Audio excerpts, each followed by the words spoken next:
സ്വാഗതം ശ്രീ CP. നമസ്കാരം. ഇനി തെരഞ്ഞെടുപ്പിന് 15 മാസം ബാക്കി നിൽക്കുമ്പോൾ UDF ഏറെ പ്രതീക്ഷ വെച്ച് പുലർത്തുന്നുണ്ട്. എന്തടിസ്ഥാനത്തിലാണ്?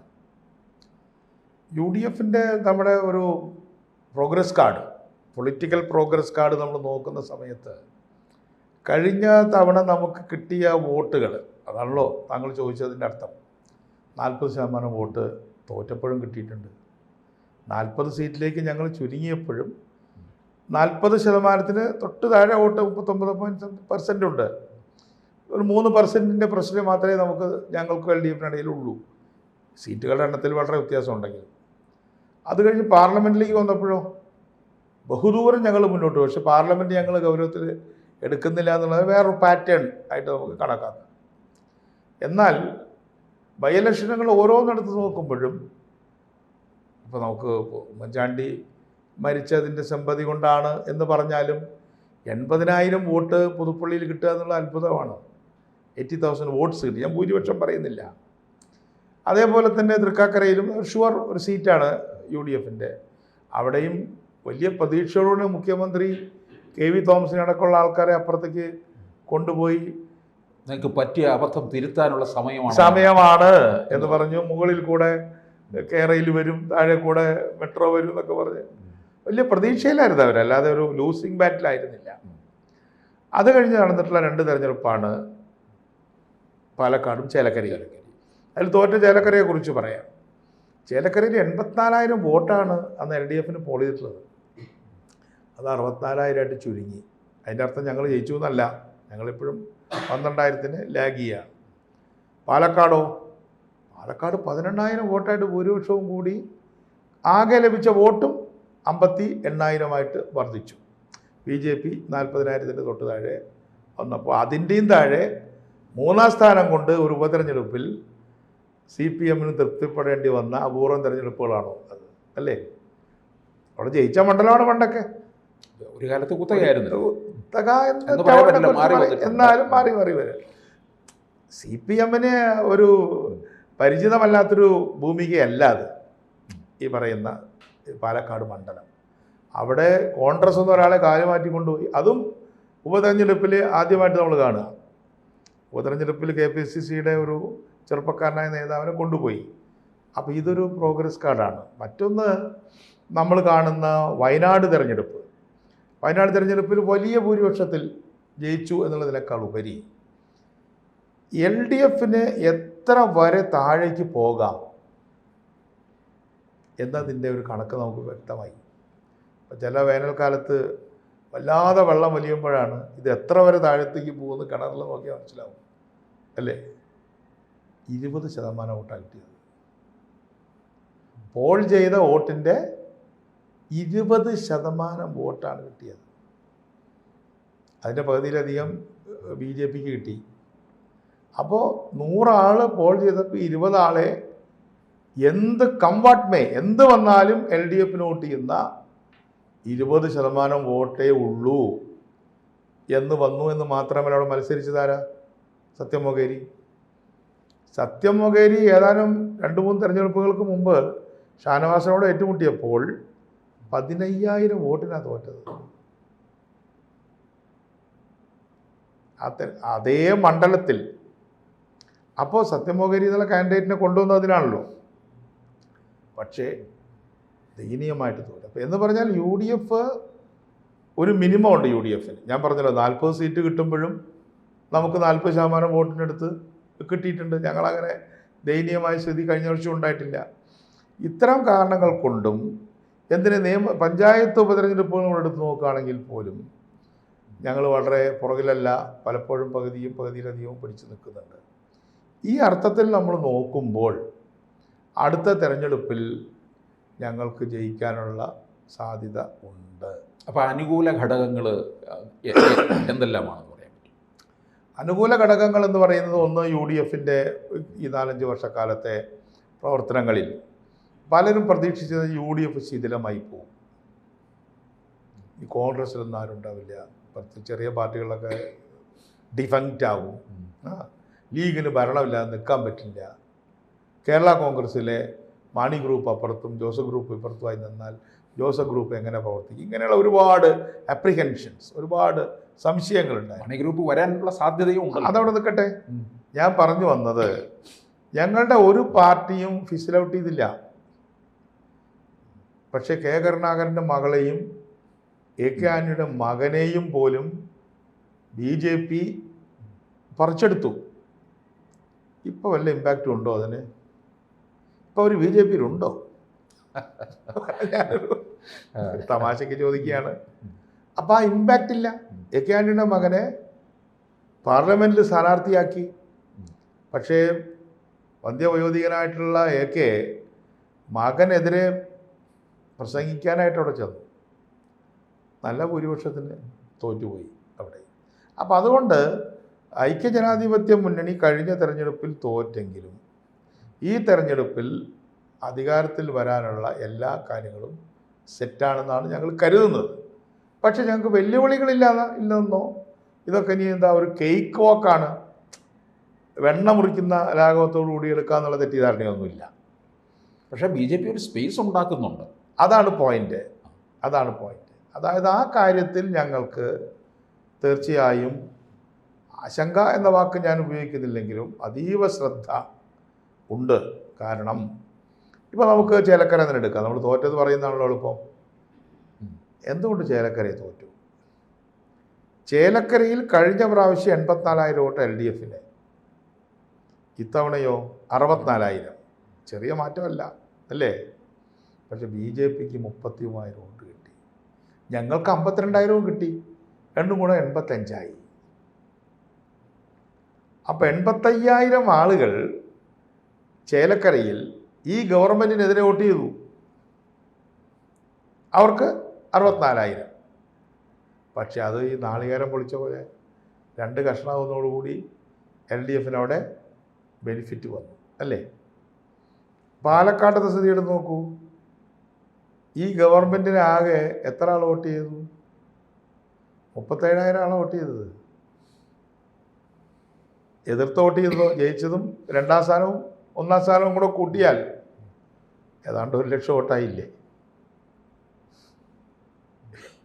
അപ്പോൾ 37,000 വോട്ട് ഗവൺമെൻറ്റിന് അനുകൂലം കിട്ടുമ്പോൾ ഏതാണ്ട് 1,00,000 വോട്ട് അതിന് എതിരായിട്ട് പോൾ ചെയ്തിട്ടുണ്ട്. അപ്പം ഞങ്ങൾ നേരിട്ട് താങ്കൾ ചോദിച്ചത് പ്രസക്തമായ ചോദ്യമാണ്. കേരളത്തിൽ LDF UDF ഉണ്ടാകുന്ന 80കളിലാണ്. അതിന് മുമ്പ് ഐക്യകക്ഷിയും പ്രതിപക്ഷ കക്ഷികളുണ്ട്. നമുക്ക് 82 തൊട്ട് തുടങ്ങാം.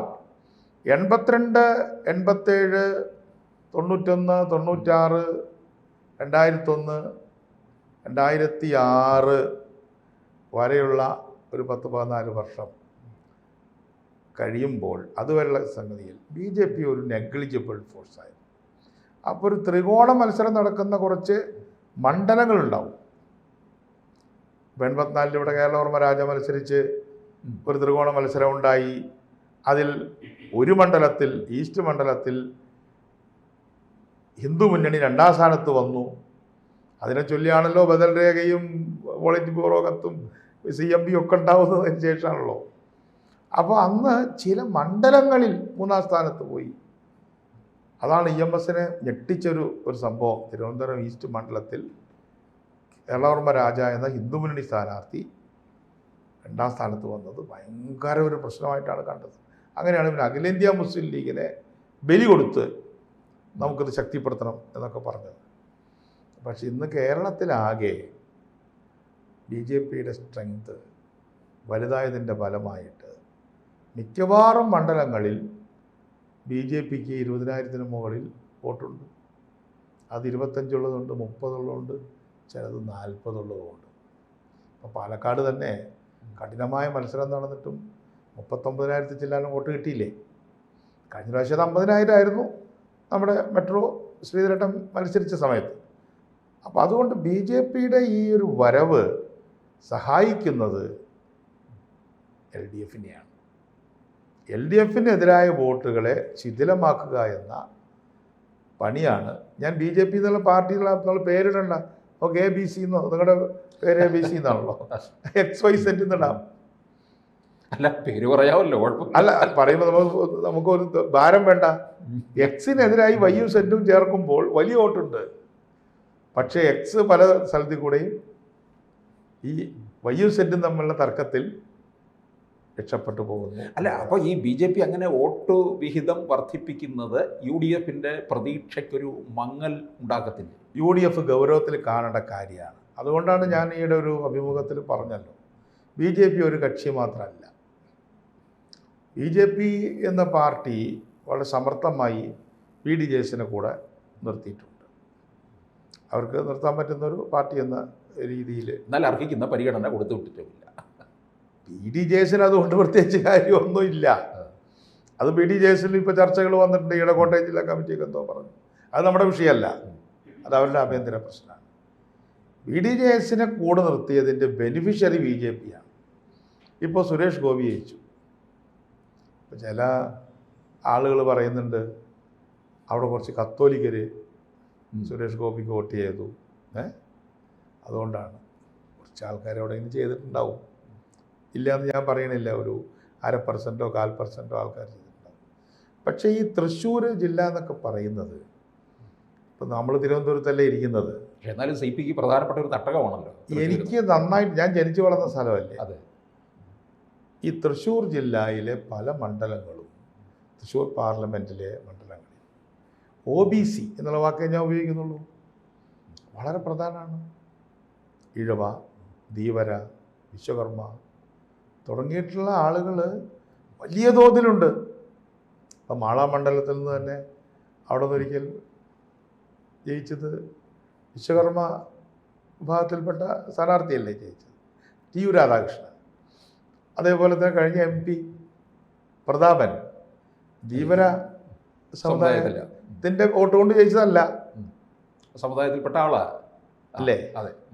അപ്പം ഞാൻ ഇവിടെ അവതരിപ്പിച്ചൊരു വിഷയം, ഹിന്ദു OBC എന്നുള്ളത് അങ്ങനെ പറയാതിരിക്കാൻ വയ്യ.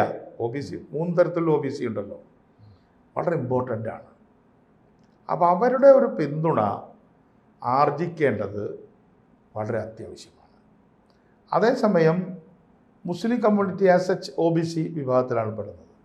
അവരുടെ നല്ല പിന്തുണ കിട്ടുന്നത് കൊണ്ടാണ് നമ്മൾ ഈ കഴിഞ്ഞ തെരഞ്ഞെടുപ്പുകളിൽ, പ്രത്യേകിച്ചും പാർലമെൻറ്റ് തെരഞ്ഞെടുപ്പിൽ മുസ്ലിം ന്യൂനപക്ഷ OBC പിന്തുണ ഏതാണ്ട് 100% അല്ലെങ്കിൽ 95% ആയിരുന്നു. അതേപോലെ തന്നെ ലാറ്റിൻ കാത്തലിക് നാടാർ പിന്തുണ അല്ലേ, ഏതാണ്ട് 90% 85%. അതാണ് ഇപ്പോൾ ഇവിടെ ശശി തരൂരടക്കം കംഫർട്ടബിൾ അല്ലാതെ തന്നെ തിരഞ്ഞെടുക്കപ്പെട്ടതല്ലേ, ശരിയാണോ? അപ്പം അതുകൊണ്ട് നമ്മൾ ആ പിന്തുണ തേടണം. ഒപ്പം തന്നെ കേരള കോൺഗ്രസ് മൊത്തത്തിൽ നമ്മുടെ കൂടെ ഉണ്ടായിരുന്നു. ഇനിയും പ്രതീക്ഷയുണ്ട്, തിരികെ ഉണ്ടാകണം. അതിൽ കേരള കോൺഗ്രസ് പാർട്ടിക്കകത്ത് വലിയൊരു അമ്പ് ഇന്ന് ചെന്നുകൊണ്ടിരിക്കുകയാണ്. അതിപ്പോൾ നമ്മൾ നടത്തിയ കരുവഞ്ചാല് മുതൽ അമ്പൂരി വരെ നടത്തിയ ജാഥ, മലയോര ഹൈവേ യാത്ര അല്ലേ, മലയോര സമര പ്രചരണ ജാഥ, ഹൈവേ ജാഥ. ആ ജാഥ പോയ കേന്ദ്രങ്ങളിലെല്ലാം ഞാൻ പോയിരുന്നു. 1-2 ദിവസം ഞാൻ ഉണ്ടായിരുന്നില്ല. അവിടെ മുഴുവൻ ഞാൻ കണ്ടത് എന്താ, അവർ റിയൽ പ്രോബ്ലം അവർ നേരിടുകയാണ്. ഇപ്പം അവസാനം ഒരാളൊരു ചായക്കടയിൽ ഞാൻ ചായ കുടിക്കാൻ പറഞ്ഞത് അത് അമ്പൂരിയിലാണ്. അമ്പൂരിയിൽ അങ്ങനെ കടുവയും ആനയും ഒക്കെ കുറവാണ്, പന്നി ശല്യം. ആ ചായ എടുത്തു തന്ന ആൾക്ക് എന്നെ മനസ്സിലായി, എൻ്റെ ജോൺ സാറേ, ഞാനിന്നൊരു കല്ലെടുത്തൊരു പന്നി എറിഞ്ഞിട്ട് എൻ്റെ നടു കുളുക്കിയിരിക്കുകയാണ്. ഈ കല്ലെടുത്ത് എറിയാന്നുള്ളത് ഒരു ചായക്കട നടന്നൊരു വലിയൊരു ശക്തിമാനൊന്നുമല്ല. ഈ പന്നികൾ വന്ന് കേരളം കുത്തി മറിച്ച് കഴിഞ്ഞു. ആനകളും കടുവകളും മറ്റുമായിട്ട് കാട്ടുപോത്തുമായിട്ട് 1000-ലധികം ആൾക്കാർ കൊല്ലപ്പെട്ടു. 1000-ലധികം ആൾക്കാർ. അവർക്ക് മരിച്ചവർക്ക് 10 ലക്ഷം ഉറുപ്പിക കൊടുക്കുന്നവർ അതുപോലെ കൊടുത്തിട്ടില്ല.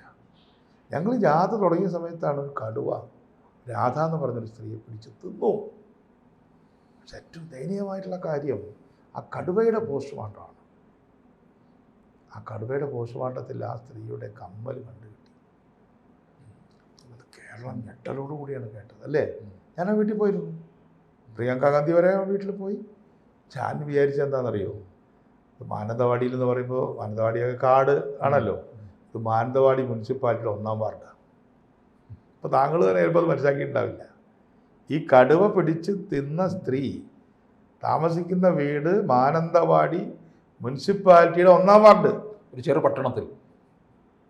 ആ പട്ടണം ഇന്നിപ്പോൾ നമ്മുടെ ബാലഗോപാൽ പറഞ്ഞിട്ടുണ്ടല്ലോ, ഏതാണ്ട് 70% അർബനൈസ്ഡാണ് കേരളം. അപ്പോൾ കേരളത്തിൻ്റെ അർബനൈസേഷൻ നടക്കുന്നു. പണ്ട് കാട്ടുമൃഗങ്ങളെ നമ്മൾ കാട്ടിൽ പോയിട്ട് വേട്ടയാടും. ഇപ്പോൾ കാട്ടുമൃഗങ്ങൾ നാട്ടിൽ നമ്മളെ വേട്ടയാടുകയാണ്. ഗവൺമെൻറ് ഒന്നും ചെയ്യുന്നില്ല. അപ്പോൾ കേരള കോൺഗ്രസ്സിലേക്ക് ഞാൻ വരാം. അപ്പോൾ ഇതിനോടൊന്നും പ്രതികരിക്കാൻ കേരള കോൺഗ്രസ് മാണി വിഭാഗത്തിന് സാധിക്കുന്നില്ല. എന്നാൽ ഇപ്പോൾ ജോസഫ് ഗ്രൂപ്പ് പ്രധാന ഘടകകക്ഷിയാണ്. അവർ കോട്ടയത്ത് വിജയിച്ചതോടുകൂടി വർദ്ധിത വീര്യത്തോടുകൂടിയാണ് അവർ ഈ ജാതിയിലുടനീളം അത് കാണാൻ കഴിയും. അതിപ്പോൾ വിജയുടെ മകൻ അപ്പു ആണെങ്കിലും മോൻസ് ആണെങ്കിലും വർദ്ധിത വീര്യത്തോടുകൂടി അവർ രംഗത്തിറങ്ങി അവരിലേക്കൊക്കെ ആളുകൾ പ്രതീക്ഷയോടുകൂടി വരുന്നത്. ഇൻ ഷോർട്ട്, ഇപ്പോൾ ഞങ്ങളൊരു ചെറിയ പാർട്ടിയാണ് UDF. പലരും വിചാരിച്ചു ഞങ്ങളൊക്കെ ഇല്ലാതെയാവും. ഇല്ലാതായോ? ഇല്ലല്ലോ. ഞങ്ങളും വലിയ റാലികളും താനുമാതിരി നല്ല പ്രകടനങ്ങളും കാര്യങ്ങളൊക്കെ നടത്തി എല്ലാ ജില്ലകളിലും വർക്ക് ചെയ്തു പോകുന്നുണ്ട്. RSP വളരെ സജീവമായിട്ട് RSPയുടെ ഭൂരിപക്ഷം ഹ്യൂജ് ഭൂരിപക്ഷമല്ലേ കൊല്ലത്ത് കിട്ടിയത്. തിരുവിതാംകൂറിൽ ആലപ്പുഴയും പത്തനംതിട്ടയും ആറ്റിങ്ങലും തിരുവനന്തപുരവും ഭൂരിപക്ഷം പോരാ. പക്ഷേ RSP സ്ഥാനാർത്ഥി നല്ല കംഫർട്ടബിൾ മെജോറിറ്റിയിലാണ് ജയിച്ചത്. ഇങ്ങനെയുള്ള കാരണങ്ങൾ കൊണ്ട് ഞങ്ങൾക്ക് അധികാരത്തിൽ വരാതിരിക്കേണ്ട യാതൊരു കാര്യമില്ല. Okay, thank you. കൂടുതൽ വാർത്തകളും വിശേഷങ്ങളും നിങ്ങളിലേക്ക് എത്താൻ ABC മലയാളം സബ്സ്ക്രൈബ് ചെയ്യുക, ബെൽ ബട്ടണും അമർത്തുക.